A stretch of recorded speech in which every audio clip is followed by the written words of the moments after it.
और खबरों में आगे बढ़ते बात करेंगे जम्मू कश्मीर की। और अगर हम आपसे कहें कि कश्मीर घाटी में विस्थापित कश्मीरी पंडितों की वापसी हो सकती है तो शायद आपको यकीन ना हो, लेकिन ऐसा सच में हो सकता है, क्योंकि हाल फिलहाल में एनसी यानी कि नेशनल कॉन्फ्रेंस की बात करें, सत्ता में वो आई और सर्वे सर्वा जो है पार्टी के फारूक अब्दुल्ला, उनकी तरफ से कैसा बयान दिया गया है जिसको लेकर गहमागहमी काफी ज्यादा बढ़ गई है। क्या उनकी तरफ से कहा गया और अब कैसे गहमागहमी बढ़ रही है, इस रिपोर्ट के जरिए आपको बताएं।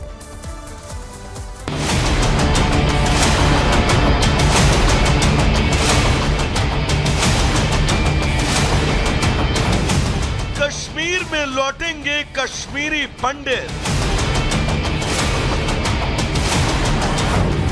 क्या घाटी फिर पंडितों से गुलजार होगी? कश्मीर घाटी में कश्मीरी पंडितों का नरसंहार और उन्हें घाटी से बाहर निकालने के हुक्म को लगभग 35 साल हो चुके हैं। कश्मीरी पंडितों के विस्थापन की वो यादें जिन्हें याद कर आज भी घाटी में रहने वाले पंडित सिरह उठते हैं कि अब दोबारा घाटी में उनकी वापसी का वक्त मुकर्रर हो चुका है। क्या घाटी दोबारा से अपने विस्थापितों को वापस पाकर गुलजार होने वाली है? ये सवाल इसलिए क्योंकि अभी हुए विधानसभा चुनाव में बहुमत के बाद एनसी के सुर कुछ बदले बदले नजर आ रहे हैं। एनसी के सर्वे सर्वा फारूक अब्दुल्ला ने जो कहा वो सुनकर शायद आपके कानों को भी यकीन ना हो, क्योंकि अब्दुल्ला ने अब घाटी में दोबारा कश्मीरी पंडितों को वापस आने का न्योता दे डाला। सुनिए। आपने खुद देखा अमन कितना है। मैं उम्मीद करूंगा कि हमारे भाई और बहन जो यहाँ से चले गए थे उस वक्त कि वो घर वापस आए और अपने घर को संभालें और सियासत को फिर से चमकाएं। खरा गया वक्त, कब से वक्त आ गया, उनको घर वापस आना चाहिए, जल्दी आना चाहिए। तो वहीं फारूक अब्दुल्ला के इस बयान के बाद घाटी से विस्थापित हो चुके कश्मीरियों ने भी आश्चर्य जताया। सुशील पंडित का कहना है कि उन्हें तो फारूक अब्दुल्ला के इस बयान पर विश्वास ही नहीं हो रहा। विश्वास नहीं होता। डॉक्टर फारूक अब्दुल्ला हमें वापस चाहते हैं कश्मीर में। वो भी समय था 35 साल पहले जब हमें जिहादी भेड़ियों के सामने डालकर भाग गए थे लंदन, और फिर कई सालों बाद जब उनसे पूछा गया कि कश्मीरी पंडित कब लौटेंगे तो झुंझला के बोला था कि अब मैं उनको घर घर जाकर बुलाने नहीं आऊंगा, उन्हें आना है तो आए। सिर्फ सुशील पंडित ही नहीं, अश्वनी भट्ट ने भी फारूक के इस बयान पर कहा कि हमने 35 साल में ऐसे कई लोक लुभावन बयान सुने हैं, लेकिन जमीन पर उसका कोई असर नहीं होता। ये पहली बार नहीं है कि उन्होंने ये बयान दिया, ऐसा बयान दिया हो। ये खोखले वादे हमने पिछले 35 साल में कश्मीरी समाज ने अलग अलग नेताओं के मुंह से सुने हैं। हम मांग करते हैं डॉक्टर फारूक अब्दुल्ला साहब को कि पहले आप एक वाइट पेपर लाइए हमारे जेनोसाइड, कश्मीरी हिंदू के जेनोसाइड पे। हमें ट्रूथ एंड रिकंसिलिएशन का एक कमीशन का गठन हो जो हमारे जेनोसाइड के लिए जो रिस्पॉन्सिबल है उनका ट्रायल हो, और हमारा जो घर वापसी होगी वो हमारे टर्म्स एंड कंडीशंस पे होगी। लेकिन घाटी में विस्थापितों की वापसी पर फारूक के इस बयान के बाद उनके बयान की प्रामाणिकता पर भी सवाल उठ रहे हैं, क्योंकि अपना घर बार, कामकाज, खेत खलिहान छोड़कर घाटी से बैरंग बाहर जाने वाले कश्मीरियों की वापसी की सुध पिछले 35 सालों में किसी ने नहीं ली। तो अब फारूक के इस बयान को भी बस कश्मीरी पंडितों के लिए दिखावे का सॉफ्ट कॉर्नर ही माना जा रहा है। Bureau report, Republic Bharat. आगे बढ़ते बात कर लेते हैं मदरसों की, और सवाल ये उठने लगे हैं क्या मदरसों पर ताला लगने वाला है। ये सवाल इसलिए उठने लगे हैं क्योंकि एनसीपीसीआर यानी कि बाल संरक्षण आयोग ने देश भर की राज्य सरकारों से जो सिफारिश की है, इसके बाद यही कहा जाने लगा है कि मदरसों पर हो सकता है कि ताला लग जाए। अब बिल्कुल सही कह रही हैं। देखिए, एनसीपीसीआर की तरफ से एक सिफारिश की गई है। आपको इस रिपोर्ट के जरिए बता देते हैं कि सिफारिश क्या की गई है और इस पूरे मामले को लेकर राजनीति भी क्यों हो रही है।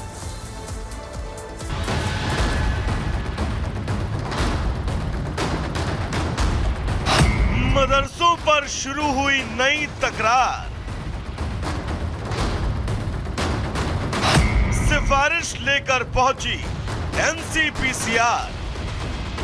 संविधान के 86वें संशोधन में अनुच्छेद 21A जोड़ा गया और देश के 6 से 14 साल तक के बच्चों को निःशुल्क शिक्षा का अधिकार दिया गया, गुणवत्ता वाली शिक्षा। लेकिन जब इस गुणवत्ता और बच्चों के अधिकार क्षेत्र का कोई संस्थान हनन करने लगे या फिर सरकार से फंड लेकर बच्चों की गुणवत्ता युक्त शिक्षा प्रदान करने के नाम पर सिर्फ धार्मिक ताना बाना बुनने में लग जाए, तो सवाल और सवालों का जखीरा दोनों जायज है। क्योंकि देश के बच्चों का अधिकार संरक्षण करने वाली संस्था यानी एनसीपीसीआर ने भी अब देश भर में मौजूद मदरसों को ऐसे सवालों के कटघरे में लाकर खड़ा कर दिया, जहां से आपको खुद ये तय करना होगा कि आप अपने बच्चों का भविष्य किस दिशा में ले जाना चाहते हैं। दरअसल बाल आयोग ने राज्य सरकारों से मदरसा बोर्डों को दिए जाने वाले फंड को बंद करने की जो बात कही है और सिफारिश में जो तथ्य कहे हैं, उनमें सबसे पहला, मदरसों में राज्य सरकारें फंड न दे। दूसरा, मदरसों से गैर मुस्लिम बच्चों को हटाया जाए। तीसरा, माता पिता की सहमति के बिना किसी बच्चे को धार्मिक शिक्षा न दी जाए। चौथा, धार्मिक और औपचारिक शिक्षा एक साथ न हो। राष्ट्रीय बाल संरक्षण आयोग के अध्यक्ष प्रियांक कानूनगो ने जो बातें कही हैं और पत्र लिखा है, इसमें कहीं दूर दूर तक सच्चाई नजर नहीं आती।